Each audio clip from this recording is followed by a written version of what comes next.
Olá, meus irmãos, muito bom dia, que Deus abençoe vocês, a paz do Mestre Jesus esteja com todos vocês. Glória a Deus, que o Senhor Deus Todo-Poderoso possa vir falar conosco através de mais essa breve mensagem.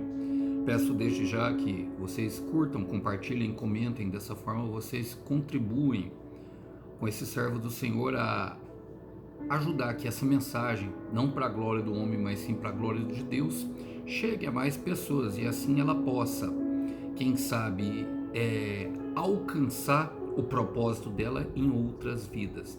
Vamos embora lá para aquilo que interessa realmente, para a palavra do Senhor. E o texto hoje para nossa breve reflexão encontra-se no livro do profeta Jeremias. Quero ler com vocês o capítulo 21 e o verso 8, 9 e 10 para aquilo que o Senhor quer falar. Diz assim: digam a todo o povo, assim diz o Senhor, escolham entre a vida e a morte.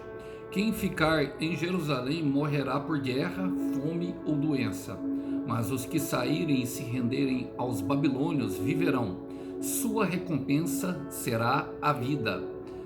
Pois decidi trazer calamidade e não o bem sobre essa cidade, diz o Senhor. Será entregue ao rei da Babilônia e ele queimará de alto a baixo. Glória a Deus, uma mensagem duríssima através do profeta Jeremias. E o profeta Jeremias, junto com Ezequiel, pregou o cativeiro babilônico e viveu o cativeiro babilônico. A diferença, irmãos, dos dois é que Ezequiel, as mensagens eram mais voltadas ao povo, aos próprios israelitas, vamos dizer, à massa, enquanto Jeremias pregava mais as lideranças, se envolvia mais ali nos bastidores daquilo que seria a nata da sociedade israelense, entre outros. Bom, e nessa mensagem aqui ele traz justamente a mensagem sobre o cativeiro babilônico que Deus já tinha decidido, uma mensagem dura, mas Deus, de mesma forma, ainda no meio do seu juízo, ele resolve declarar a misericórdia por meio da vida daqueles que se entregassem ao inimigo, ou seja, ao processo. E pensando nisso, eu quero fazer as aplicações pertinentes a esse texto.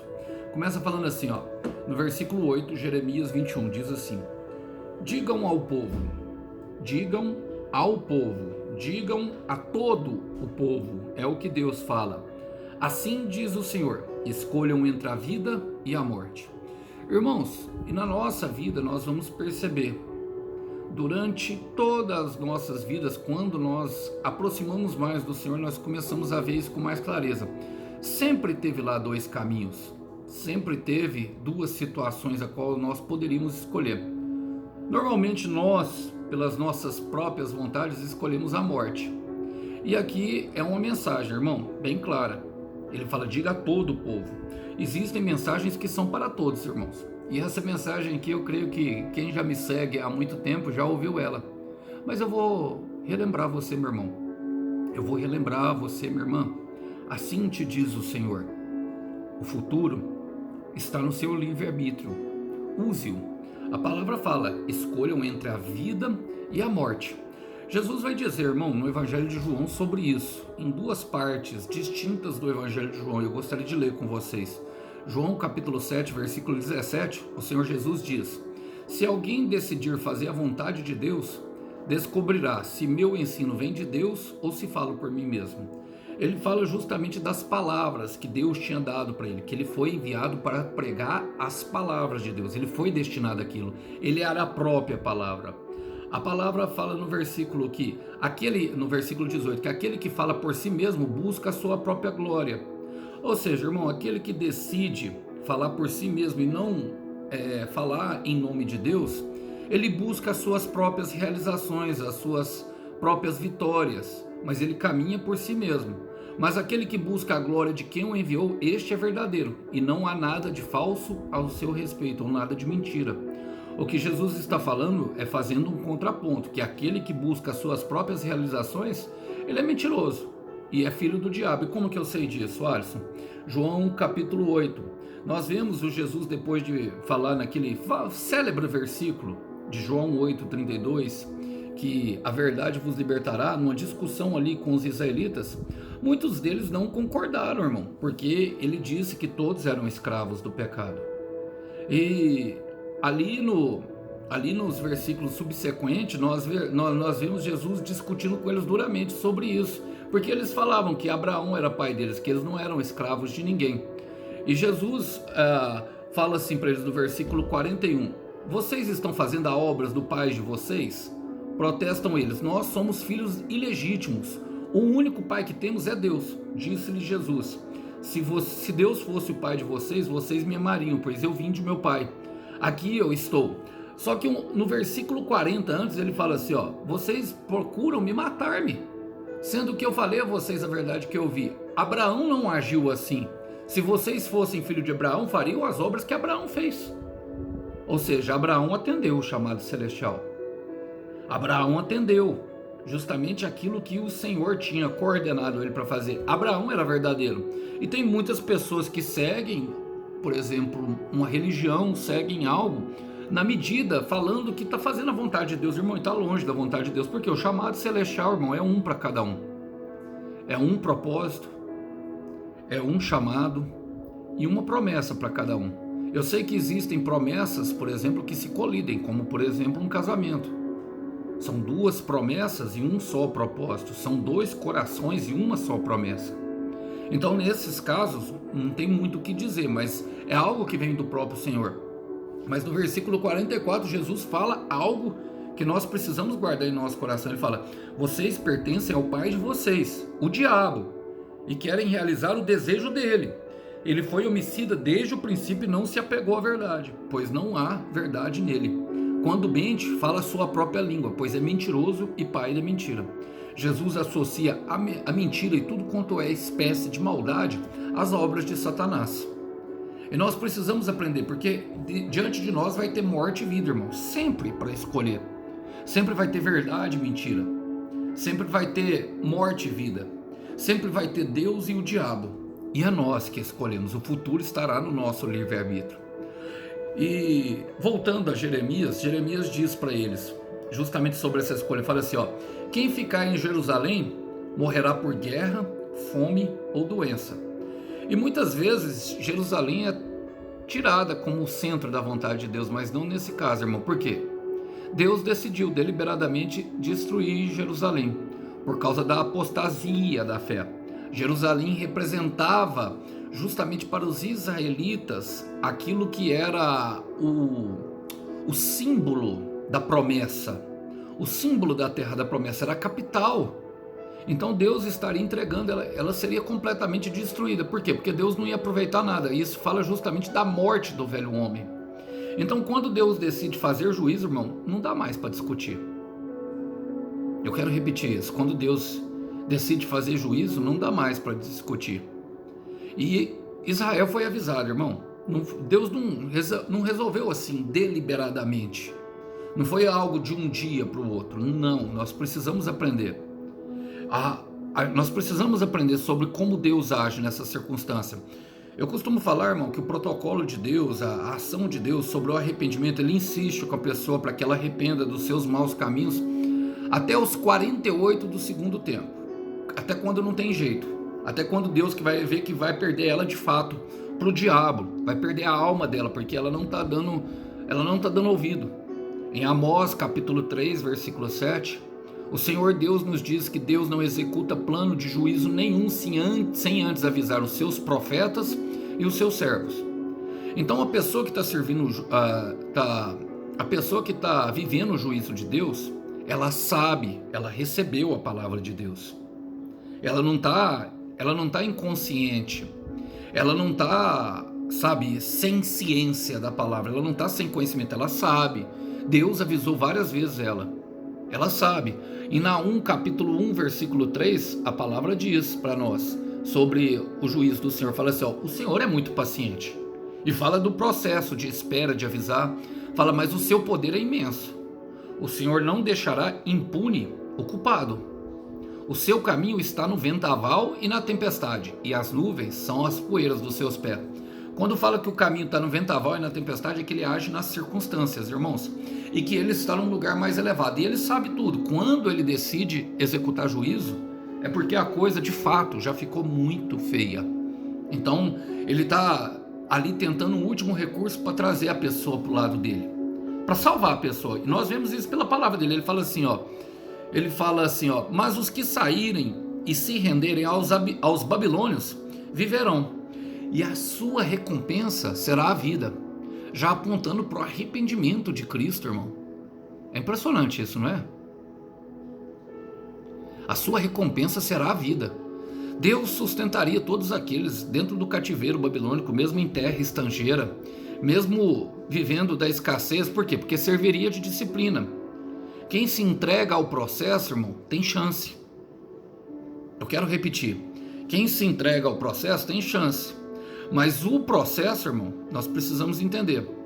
O diabo vai pintar e bordar, porque é na mão do inimigo ali. Lógico que na visão do olho do Senhor. O Senhor é que comanda. Agostinho vai falar, o diabo é o diabo de Deus. E talvez você possa pensar que eu estou pregando heresia. Não, Alisson. Não, irmão. Não, minha irmã. Deus se afasta para mostrar o quanto nós dependemos dele. Todas as vezes que deliberadamente nós vivemos em pecado, eu não estou dizendo, irmão, de uma pessoa que... Eu não quero pesar a mente de ninguém. Não estou dizendo que uma pessoa que comete um pecado eventual, não, mas a pessoa que sabe deliberadamente que está pecando, que está agindo contra o Senhor, se orgulha disso, não se arrepende, não procura melhora, não procura o processo, ou ela se decide viver no processo, que é a única chance de vida que ela vai ter, ou o Senhor vai entregá-la completamente para o inimigo. Quem se entrega ao processo tem chance, e ainda o Senhor é tão bom que recompensa, a recompensa de vida. Recompensa de vida e de vida eterna, vai viver promessa. Jesus começa pregando o seu evangelho em Marcos capítulo 1, versículo 15, arrependam-se e creiam nas boas novas, é o que ele fala. Mas eu quero trazer para nós Lucas, capítulo 13, justamente uma palavra que ele dá ali aos fariseus, justamente com referência a isso, a negação deles. Ele fala assim, ó, os fariseus tinham falado que Herodes queria matá-lo, e ele disse que continuaria expulsando os demônios e curando os enfermos, e que continuaria caminhando para o centro da vontade de Deus. Mas eu amo Lucas 13:34, quando ele fala, Jerusalém, Jerusalém, está falando justamente daquela que seria o centro da vontade de Deus. Você que mata os profetas e apedreja os que são enviados a você, quantas vezes eu quis reunir os seus filhos, como galinha reúne os seus pintinhos debaixo das asas, mas vocês não quiseram. O futuro está no seu livre-arbítrio, use-o. Agora ele fala, no versículo 35, que é a chance que Jesus dá. Todos nós tivemos uma segunda chance, irmão. Ele fala, eis que a casa de vocês ficará deserta. E casa deserta, irmão, é a oficina do diabo. Nós sabemos que o Senhor vem e limpa a casa, e fala justamente dos israelitas, que é o crente desviado, irmão, que é aquele que recebeu a libertação de Deus, conhece a verdade, mas se desviou, chegou até entrar na terra da promessa. Então, o que acontece? O Senhor fala em Mateus capítulo 12, do versículo 43 ao 45, que quando ele limpa uma casa, os demônios que estavam ali saem em lugares áridos, deserto. Então, quando ele dá uma volta, ela não acha descanso no lugar, ele volta para ver se a casa está vazia. Encontrando a casa vazia, o que acontece? Ele volta com 7 espíritos, pior do que ele. Então, a situação que era ruim fica pior do que a primeira. É o caso do processo de disciplina que eles vão passar, irmão. E quem desviou sabe o tanto que é difícil. Você falar, sua casa ficará deserta. Ele fala, eu digo, vocês não me verão mais até que digam, bendito é o que vem em nome do Senhor. Ou seja, bendito aquele que foi enviado em nome do Senhor para trazer a palavra para você de arrependimento. Bendito é aquele que vem em nome do Senhor. Ou seja, tem que dizer, irmão, tem que arrepender, tem que confessar, tem que viver o processo, tintim por tintim. Se quiser, irmão, recompensa de vida. É o que o Senhor fala, está na sua mão, irmão. Está na sua mão, minha irmã. Está na mão do irmão Alisson. É assim, se a gente quiser. E aqui logicamente eu estou pregando por pessoas que estão passando pelo processo. E o processo, irmão, muitas vezes o Senhor permite justamente uma colheita duríssima para nós virmos aprender com ela. Ele se afasta, irmão, mas mesmo de longe, ele dá limites para Satanás. Satanás tem um limite. Para aquele que decidiu passar pelo processo, ele tem limite. Ele não vai até o fim. A gente passa por momentos de tensão, momentos de dificuldade, mas ele tem limite. Olha, e a palavra continua aqui falando assim, ó: pois decidi trazer calamidade e não bem sobre essa cidade, diz o Senhor. E muitas vezes esse é o evangelho que às vezes as pessoas não querem ouvir, irmão, mas que eu sempre prego, porque esse evangelho aqui que eu creio que mantém a gente vivo. É esse evangelho aqui que eu creio que afasta a gente da maldade.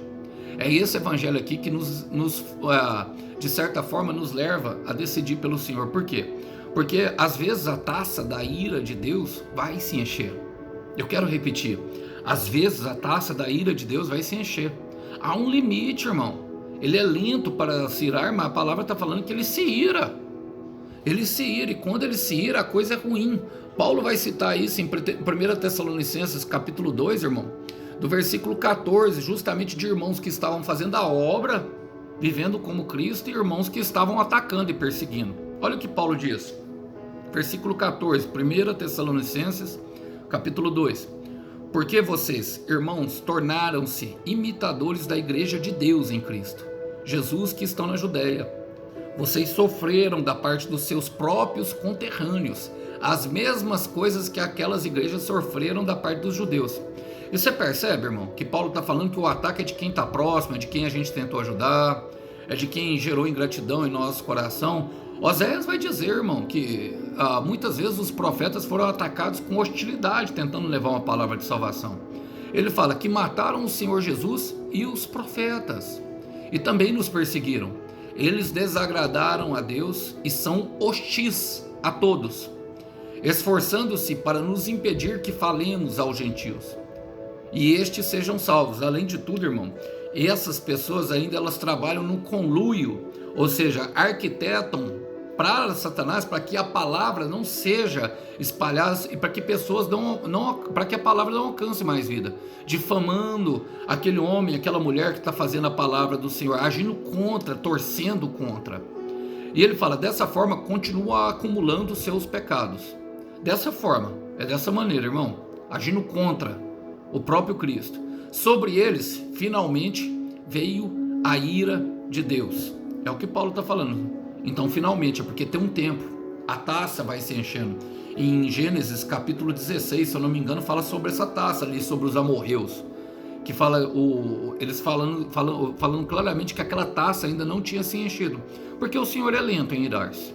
Mas quando acontece, sobrevém isso aqui, ó, irmão, fala assim, ó: será entregue ao rei da Babilônia, que tipifica o Satanás, e ele a queimará do alto e abaixo.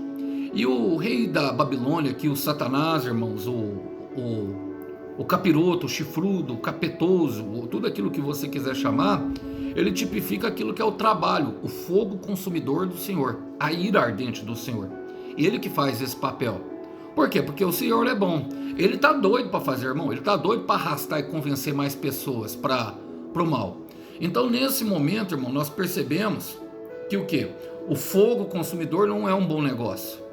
Que nós podemos nos arrepender antes, que nós podemos chegar assim, antes da taça da ira de Deus se encher, a um arrependimento sincero diante do Senhor e a verdadeiramente mudar os nossos caminhos. Irmão, irmã, e eu não quero pesar ninguém sobre o pecado de ninguém, porque eu sei que algumas coisas são muito difíceis. Agora, eu também não posso falar que o Senhor está contente, jamais. O pecado faz separação. Isaías 59:2 vai dizer que os nossos pecados faz separação entre nós e Deus. Só que o grande problema é que normalmente nós, com vergonha de confessá-los, com vergonha de consertar com quem precisa consertar, nós nos afastamos cada vez mais. E isso cada vez mais vai atraindo a ira de Deus, porque as pessoas sentem que não precisam fazer, sentem que não precisam passar pelo processo. Então, Isaías 30:30 traz uma mensagem para nós. Ele fala: o Senhor fará que os homens ouçam a sua voz majestosa e os levará a ver seu braço descendo com ira impetuosa e fogo consumidor, com aguaceiro, tempestade de raios e saraiva. É nas circunstâncias. E não tem como mudar, irmão, até se consertar com Deus, da forma que Ele quer que se conserte. Às vezes é se consertando com as pessoas, às vezes é esquecendo de alguma coisa, às vezes é liberando perdão, eu não sei. Cada um sabe o seu, irmão. Deus ministra, o Espírito Santo ministra e Ele tira a paz. Eu lembro que eu precisei me consertar com muitas pessoas antes de começar, de fato, a caminhar, a exercer alguns chamados do Senhor. E quanto mais cedo nós fazemos isso, melhor, irmão. Porque quanto mais difícil, quanto mais tempo passa, mais o orgulho vai tomando conta, mais é difícil. Agora lembre-se sempre que as pessoas que já conhecem isso, o autor de Hebreus vai nos trazer no capítulo 12, no versículo 28 e 29, para terminar essa mensagem, a segunda mensagem. Ele fala: portanto, já que estamos recebendo um reino inabalável, sejamos agradecidos. E assim adoremos ao Deus de modo aceitável, com reverência e temor, pois o nosso Deus é fogo consumidor. Que os irmãos possam ficar com essa breve mensagem. A paz do Mestre esteja com todos. Até uma próxima. Tchau, tchau.